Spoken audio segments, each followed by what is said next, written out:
And welcome to Impact 2025, our continuing conversation where we talk about all different types of topics: race, religion, current events, politics, everything that you can think of. We talk about it here. This is that safe space and that opportunity for you to be able to say the things that you want to say, have the discussion that you want to have. And so, as always, I like to remind people of the other offerings that we have. On Thursdays, we have Thursday Thirst, our weekly Bible study. That's here on Facebook and YouTube. That's at 7 o'clock. On Sundays, we have worship service at 10 Eastern Standard Time on Facebook and YouTube. And on Tuesdays, that's today, at 7 o'clock from 7 to 7:45, we have a time of prayer. So you can come and pray with us in the ministry. And so, yeah, please feel free to join us in all of those. Also, just to remind everybody, please feel free to type your questions and your comments into the comments section. And so as we have our discussions, be a part of it. Join us. So feel free to type your stuff into the comment section. All right, let's hop right into it. All right, so as you know, there's been a lot of stuff that's going on. A couple of things. One, there was another mass shooting. They had it in Colorado at one of the schools. As we always we have these shootings, and so we had the one in Colorado. There was also another person, this guy named Kirk, who was shot. I think that's a big news story where he was shot, and he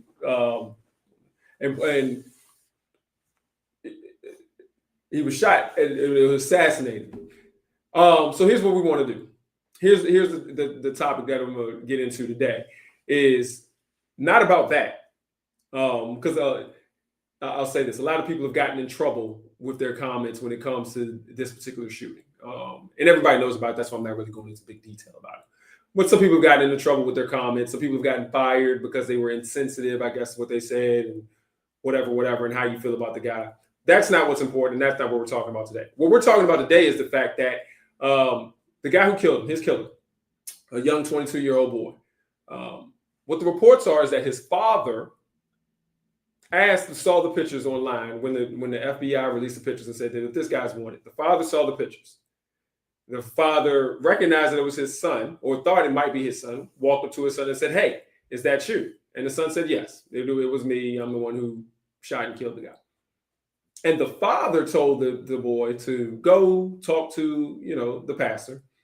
And the father then, depending on who you listen to, turned the boy in. They said that the father is the one who turned the boy in, and then the FBI, the police came and got him and arrested him and all of that kind of stuff. And so I have two guests here. And the question that I have for you is, what are your thoughts on that? What are your thoughts on the fact that a father turned his son in? You know what they're doing. The governor of Utah has already stated that we're looking for the death penalty. So your son committed a crime, and you're turning your son in knowing that you're turning him in to die. How do you feel about that? I've heard different things online about different people like, yeah, he did what he had to do, or no, he didn't do what he had to do. But I want to see some real people and some real perspectives on this. So I'm going to start with you, Chris. I'm bring you in here, Chris. Yeah. Let me make this look a little better. There we go. Tell me, how do you feel about the fact, just your general thoughts on a father turning his son in, not necessarily in this particular situation, but just in period. Your father turning you in, or as a father, you're a father turning your son in, knowing that it's a death sentence. I know that the victim is white, and I know that the suspect is white. Black people don't do that. Not if we love our children. So black people don't turn their children into the police. It's just we just have a historical pattern of knowing that when we turn our children in, we know what the consequences are going to be. So I can't fathom it. I don't quite get it. I don't understand it. But hey, he felt like it was the right thing. So he did what he felt was the best thing to do. I can't say he was wrong because his son did commit a crime in front of the world to see. But I don't get it. I don't understand it. All right. I also have Trey here in studio with me. Trey, I want to ask you the same thing. What's your thoughts on the fact that this father turned his son in for the crime? And his son committed a crime. He admitted to him. You turning your son in to die. What's your thoughts?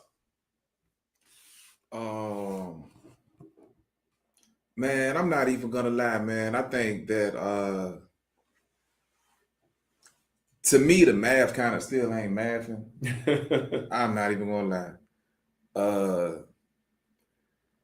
Like if we're going off of what they're saying or what they want us to believe, I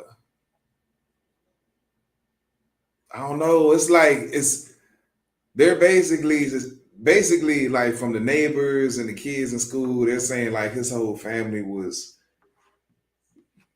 like oh yeah, they were very conservative, very yeah. conservative, Mormon background, yeah, Utah. We know, yeah.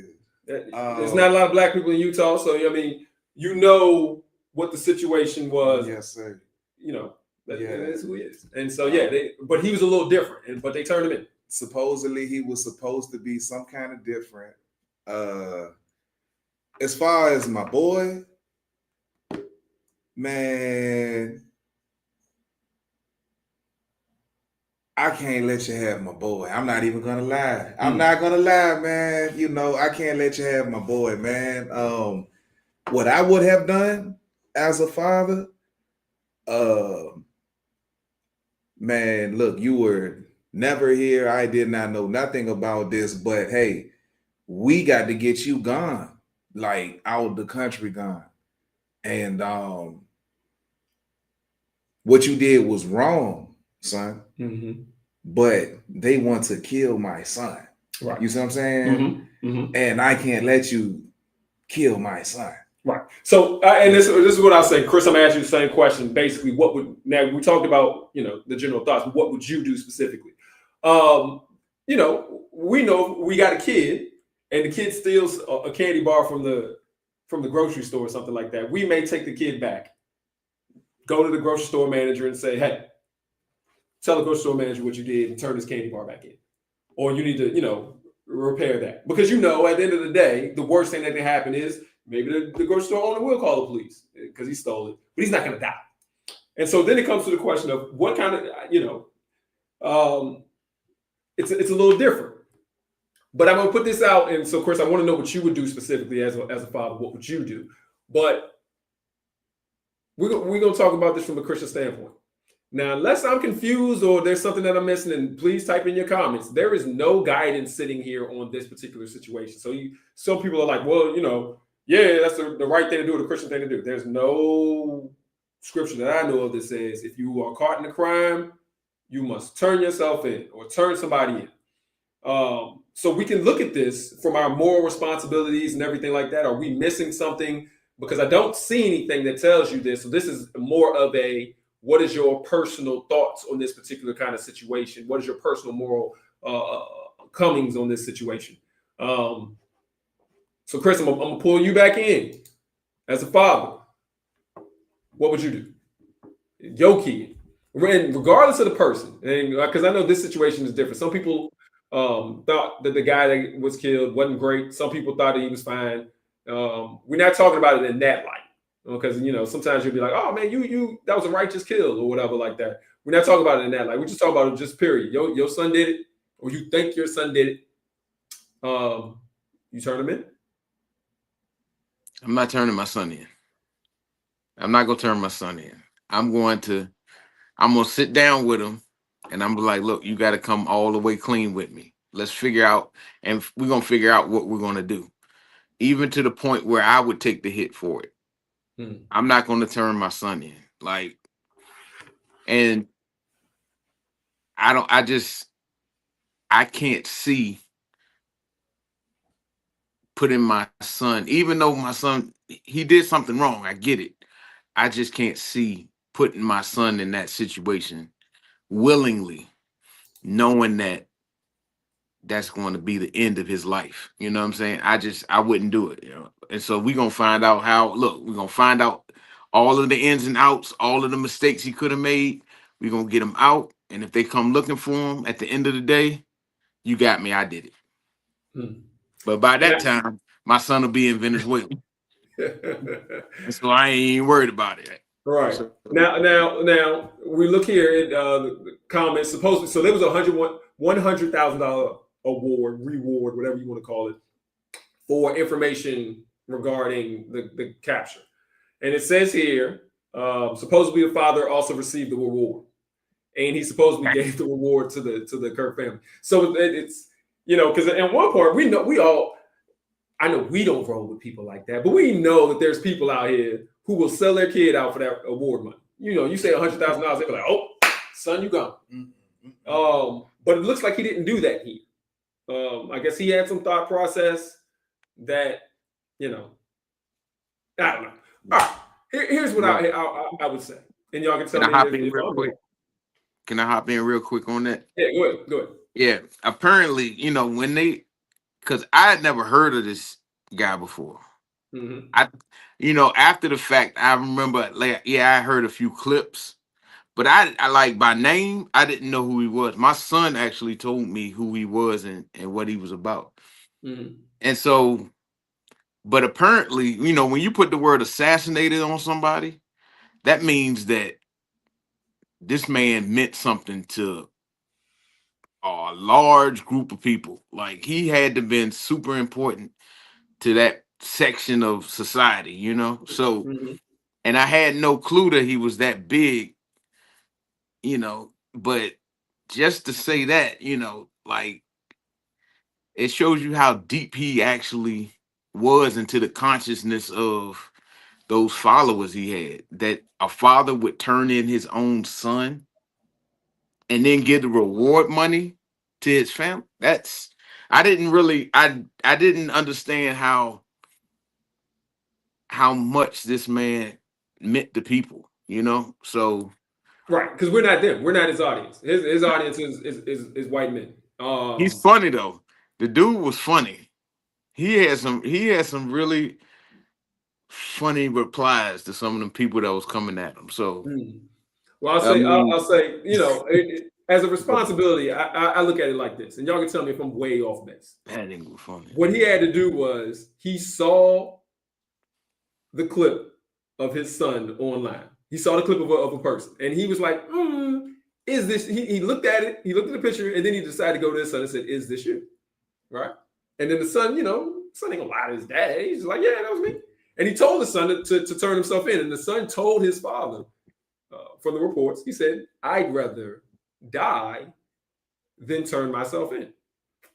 And so that's when he told him to go talk to the pastor. And so here's the thing. And again, tell me if I'm wrong, and people online, you can put the clips in, put the comments in, tell me if I'm wrong. You don't have a responsibility to figure it out. In life, we say, do your job. Your job, and now the father was a retired police officer or whatever like that, but your job is not to be FBI. Your job is not to be private eye investigator. You see a picture online that look like your son. If I saw a picture online and it looked like my son, and they say, well, this guy is the guy that committed the crime, I'm gonna look at that picture and I'll be like, I'm gonna go back to doing whatever I'm doing. Because it's not my job to figure it out. And so if they figure out that my son did a crime or something like that, then that's good for them. They figured it out. But I'm not gonna help them and assist them. That's not my moral obligation to help and assist.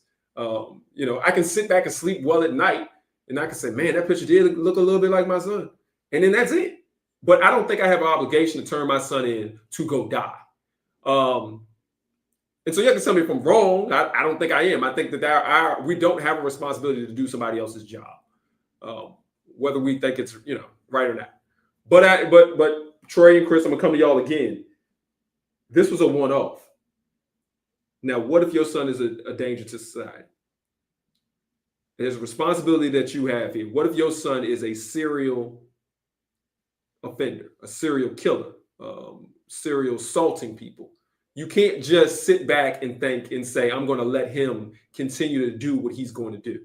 At that point, what do you do? At that point, do you turn your child in? At that point, do you have to do something more? Because if you're sitting back now, you're letting people get hurt because you're just sitting back chilling. And I don't think any of us wants to be an enabler of getting people hurt. So Trey, I'm gonna come to you first. What if your child, if this is not a one-off, and you went to him and you saw he had a whole hit list of people, so he about to take folk out? What do you do then? Might have to get off on him. Might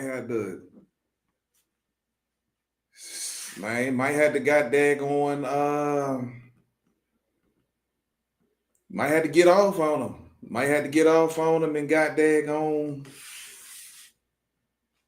Man, I don't want to kill my son. That sounds crazy, right? Mm-hmm. You know, this ain't no thing where I can just put him in a headlock. Right. You know, and then, look, you're making a great point, because that is something that in other cultures is a little bit stronger. If your son out here is a menace to society, that's your responsibility. You brought him in, you put him on the table, so you have to take him. If anybody's gonna kill your son, and this is gonna sound horrible, I know it is, and if y'all want to beat me up on the comments, and do it. If anybody's gonna kill your son, if anybody's gonna kill my son, it would better be me versus somebody else, because it was he was broken. You know what I mean? And as horrible as that sounds, some other cultures they believe in that and they do that. I'm not going to have somebody out here being a monster to society or hurting other people. It's my responsibility to take them to fix that situation. It's not the government's responsibility. It's not police's. They don't need to be parading him out here and doing all this stuff to him. But I'm never going to turn you in. But I may have to take you out if you are going to harm society. You're not about to go out here to a school and take out a bunch of kids. You know, so I feel what you're saying. It's not. So you don't sound crazy. You're not off base. That's something that other societies do. It's like I don't want. People are going to be scared of him because I'm scared of him in a different kind of light. I'm scared of him destroying my last name. I'm scared of him freaking hurting other people. I'm scared for my family that can't handle them, don't know what to do with them, but at the same time, I love them because that's my seed. Right. And ain't nobody all bad. Right. It's going to be something within my son that reminds me of me, you know? Mm-hmm. And I don't want to take him out of this world, but I don't want him to hurt nobody. Mm-hmm. I'm more so tempted to right, man, you know, right. Get in this car with me, you ain't got no choice, you know, and I'm ready to drop you off somewhere on the other side of the country and hope you figure it out. You know what I mean? And maybe one day you'll hit me when you're in a better mode mentally. But right now, you got to get away from this community that knows you, you know? Yeah. If we talking about that, I'll be ready to do something like that. Yeah. You ain't got no choice. We about to get in this car and I'm taking you somewhere across, but I'm providing you with enough that you would need to survive on the other side of the nation somewhere. Yeah. You know what I mean? But son, you can't be doing this and your mama stay around here. Your sister stay around here. I stay around here. You know, you got our lives in danger. You know what I mean? Then on top of that, the only one that can handle you or deal with you is me and your mama. You know, got daggone, you riding that line. Boy, you headed to the penitentiary. Boy, you going to end up dead. Boy, you know, you out here walking around like you fearless. And let it be something like drugs. If it's drugs and I need you to get clean, I might have to go on and got daggone do what's best for you. If you want them drugs and you not strong enough for to get clean, I might have to go on and got daggone get you up in there because I don't want you overdosing dying. You know, if it's something like drugs. If you want if I know that you done killed people, you know what I mean? Maybe we can got there going to get you up in there for something less. Maybe I have to put drugs in your car and say, hey, he out here dealing drugs. You know what I mean? Because I don't want you up in there for the rest of your life. You know, but you can't be up out here just acting crazy and scaring the heck out everybody. Right. You know, Let me hop on this comment here. It says, thank you for being honest. There's not a biblical reference concerning turning in your family member. Within the judicial system, there is the understanding in most cases that family is not expected to testify against family. And so I do think what this gentleman did with his son was, above and beyond his responsibility. Chris, I'm going to come to you with the same question. But right here it says, though it sounded funny when Bill Cosby said on the Cosby Show, he said, I brought you into this world and I'll take you out. You may have to do something. And so when we're talking about somebody, who's a menace to society. Maybe it's a repeat offender, Chris, or that you got somebody who's about to go out here and do something horrific and do one of these shootings or mass shootings or something like that. And there's nothing you can do to stop him. Mentally, you talk to him. He's like, nah, I'm doing it. What do you do? What do you do then? Now are you turning in your kid? I can't let him hurt other people if I know that's what he's going to do. Mm-hmm. I can't go.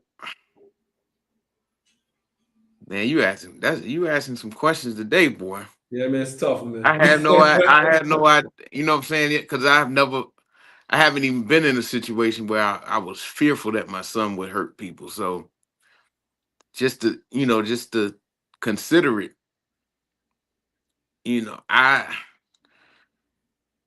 I can't turn them in. Right. And what's the But situation? I had to find them out. Yeah, like I got to figure out. I don't know. And I know my son well enough that if I can't convince him, it's gonna get done. So I Right. that's a tough one, man. So do I kidnap my son and hold him hostage and lock him away somewhere? Or do I do like Trey said, look, we getting up out of here. So look, I'm gonna drop you off in the desert. Ain't nobody out here. Look. Right. Whatever happens after this, bro, you on your own. Come on, man. I was like, look, but I can't let you. And and Trey, you made a brilliant point, man. Like, you endangering my family. Yeah. When you like that's like when you put my family, you put your mother, my wife, and your sisters, and my mom, and your grandma. You put all of these people in danger, mm-hmm. even though you're not directly targeting them. Yeah. The backlash from what you do is gonna come back on us, man. Yeah. You can't just be out here hitting 30, 40 licks at a time, son. Yeah. Yeah. Now, if somebody is threatening harm upon you and you feel like you in a situation where they is coming for you, mm-hmm. Maybe daddy could do something about that. You know what I mean? Maybe daddy's smart enough to where we could line it up in daddy's favor. You know what I'm saying? Mm-hmm. If daddy knows something about that, you know what I mean? Yeah. But you can't just be out here, daggone, robbing anything and everything, and everybody got daggone petrified because they know, you know what I mean? Oh man, your son is smart enough to get away with it, but he is scary. Yeah. And we don't know what he coming for next. Son, you got to go to the other side of the country. Yeah. Yeah. Well, look, our time went quick on this one because this is a tough topic. So I'm gonna hit this last question. So I'm gonna tell you what I'm gonna do, and then I want you to tell me what you would do. Let's go back to this guy. Now your boy done shot. He assassinated the guy. You done turned him in. You done took the $100,000, gave it to his family. It's Thanksgiving time. What's the cookout? And I see you, the father who done turned this kid in. Now me, I'm gonna walk up to you and I'm gonna say, you did the right thing. And then I'm gonna punch you in your face and say, family over them. Come on now. That's what I'm gonna do. Come on now. I ain't gonna I'm gonna let you know. So I mean, we still good. Yeah. All right, now if the cookout is at Thanksgiving at my house, you're not invited. We ain't gonna have a problem there. You might tell. But when I see you, it's on site because you, at the end of the day, you may have done the right thing, but there is a consequence for selling out family. And that's a real thing. Sometimes when you do the right thing, you still got to pay the consequence. And we all know that. It's like when you playing football. I want to throw that touchdown, but I know them people gonna come in there and they're gonna hit me. I gotta sit in there and I gotta wait. And I throw the touchdown, I get the glory, but I had to take that pain. And so that's how I feel. That's how I feel. If he was my family member and I saw him, you may like what you did, but you turned in my cousin, or you turned in my uncle, or you turned in whatever, and I'm gonna get a lick off him. That's what I would do. Chris, how would you approach it? Your brother turned in his son, your nephew. When you see him at Thanksgiving, how's it gonna be? Are you gonna just be fine with it? You just gonna be cool with it, or what we doing here? Well, the conversation's gonna be had. I'm like, what the hell was you thinking about, man? Right. And because I'd had to understand it. Like I don't. You had to let me understand. You had to make me understand it, because I don't. You got to tell me exactly what's going on. Like, did you really follow this man like that? Like, was that man that kind of important to you that you would turn your own son in? I mean, the conversation would be had. But it, like you said, man, look, I see what you did. I recognize that you did what you felt was the right thing. Mm-hmm. But bro, I don't understand it, man. And I don't know about. I don't know. I don't know about on site. Change? I don't know about on site, like, because I might, you know what I'm saying? But I guess on site mean on site. I don't know. I had to when that feeling comes up, ain't no telling what's gonna happen. But I mean, it's confusing to me, man. Yeah, you think your relationship? We're gonna have a conversation though, for sure. Yeah, you're gonna have a conversation, but you don't think? I mean, because for me, you ain't coming to the house no more. You can forget that. Like, at the end of the day, the conversation gonna be had. Yeah, I can't. But we're gonna have to change. Yeah, it's gonna change. It's gonna change how we relate to each other for sure, because I got a different understanding of how you would move in situations. So I just need an explanation. That's all. I ain't got 100,000 for the giveaway. You know what I mean? Like that 100,000 could be divided between my family. Mm-hmm. He had 100,000 for it sound like the giveaway. Man, I could put first off, my son got to get at least 10 of that on his books. Right? You turned him in. He got to get at least 10 because Daddy, you wouldn't have this money if it weren't for me. First off, Daddy. Yeah. Yeah, I do. I see that. Then got daggone, come on, everybody, we got family that need help, man. You know what I'm saying? So why would I give that to their family? I'm sorry for their loss. Mm-hmm. I'm so sorry for their loss, right? Mm-hmm. I don't know if he's really dead. I don't know if he's not. I don't know if it was the government. I don't know if that family working with the government. Mm-hmm. All I know is we got a man that is supposed to be in leadership, inciting further violence, blaming one group of people. Mm-hmm. And the little boy was just lynched yesterday at a university, broken ribs, broken arms, broken legs. And the police is saying that it won't nothing but foul play. He did that to himself, Mm-hmm. But it don't matter, white on white crime. But here come the riffraff at black universities. Right. What do we got to do with it? We trying to pay our bills. We trying to pay our bills, and you over here saying, "Damn, this group of people right here." This is funny to me. That's very aggressive behavior. But back onto the topic. You ain't wrong there. If we are going with the story that we have, that has been released to us, man, as a father, I don't think that I could have let them have my son. But your brother turned in his son. Yeah. Next time you see your brother, how does that go? Man, we probably got to catch a fade, man. We got to throw these thumpers, man. We got to throw these, man. We got to throw these. And then on top of that, Boy, I'm gonna make you go ahead and divide that money the way it's supposed to be divided. Yeah. Because what you did was not God led nor inspired. You did that out of your love for another man. Come on now. I think you hit the point there. I'm gonna stop you there because we at our time. I'm gonna say this because this is the comment here says if the son goes to travel, the father support his son by being in court. That's an interesting one. Probably do because it seems like his father liked to be the center of attention. But I'm gonna say this to y'all: if you feel like that, it's a responsibility of people. Because I agree with both of you here. I don't think that there's a scenario where I'd be able to turn in my son unless it was a serial killer type situation or a situation where he was just mentally broken and I knew he wasn't right for this society. Like he can't operate freely, but in society he's a danger.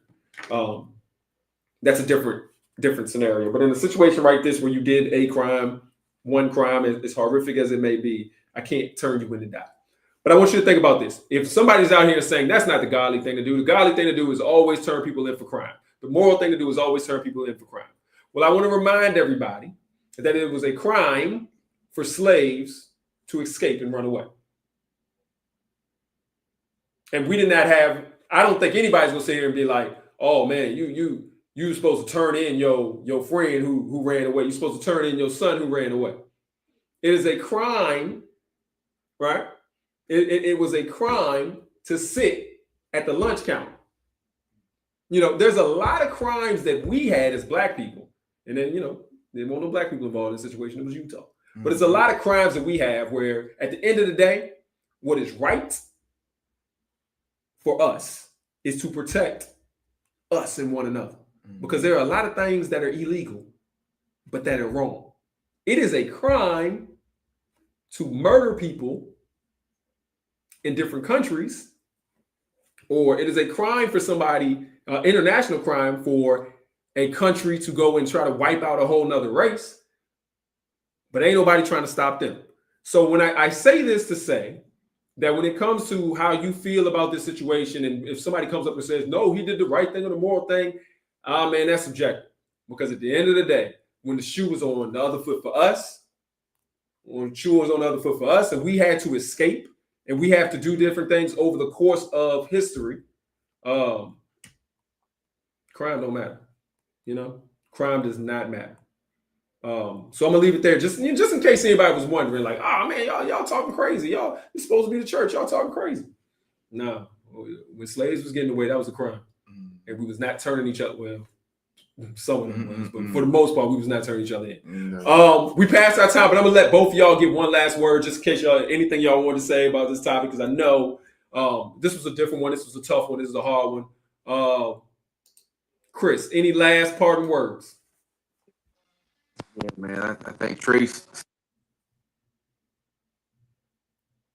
Oh man, Chris, we kind of lost you in the signal. I'm gonna try to circle back to you. Trey, any just last parting words about any of the things we talked about? Honestly, man, all jokes aside, we are in perilous times, and the Bible tells us in 1 Peter chapter 5, verse 7, cast your anxiety onto God because he cares for you. We need to get on that. We need to get on that Proverbs chapter 3, verses 4, 5, and 6, man. You know, trusting in the Lord with all our heart and leaning not on our own understanding, right? But in all our ways acknowledging him that he may straighten our paths, man. Because these are perilous times. Our leadership, there are women saying that this man was a client that talking about mansions in New York, man. Katie Johnson. Katie Johnson said that she was recruited by a woman who worked for Epstein. She ends up at this party. 13 years old. Says that she was raped by Donald Trump, our president, in a mansion in New York. So this guy that was just supposedly killed, he speaks and he says, I don't think Trump was on the flight logs. He says, as far as the client list, and he question mark. And he said, we want to see those files. And there, That was one of the things. Yep.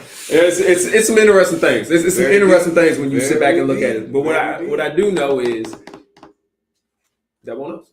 We That won't won't us. That We won't want us. it all. And so for all these people who want to come out here and do whatever against these HBCUs, put these threats out here. And I did see the story about the young man, a modern day lynching. Y'all looking for an excuse. Y'all looking for an excuse. I got Chris here. So yeah, Chris, I got a comment I'm gonna read and then I'm gonna hit to you.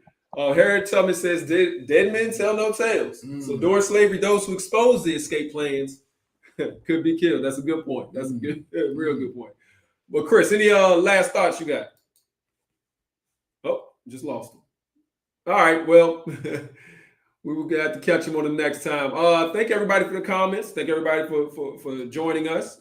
Please remember on Thursday, this Thursday at 7:00, we got Thursday Thirst coming up, our weekly Bible study. On Sundays at 10, we have worship service. And then at 7 on Tuesdays today, from 7 to 7:45, we have prayer. Of course, at 8, we have Impact 2025. Oh, I got Chris, so I am going to try to get you in. All right, here we go. So your pardon comments. What you got for us? Look, I can't hear anything. Can y'all hear me? Yeah, we can hear you. We can hear you. We can hear you. So, man, listen. Look, you should never put the love of another man above the love of your flesh. Your son, your family should run stronger than the ideology of another man. And so I get, that this man is important to a lot of people, but your son is your continuation of life on this earth. And I ain't understanding why you would let that go. So it's all the church. Just don't understand. Yeah. Yeah. No, listen, I don't get it. Other people do. Maybe it's just not for me to get. So, all right, Chris, I appreciate you. Trey, I appreciate you jumping on here and helping us out with the program. Everybody, I hope y'all just continue to have smart conversation. Be careful of where you say it at, but continue to have your smart conversations. All right, everybody have a good one.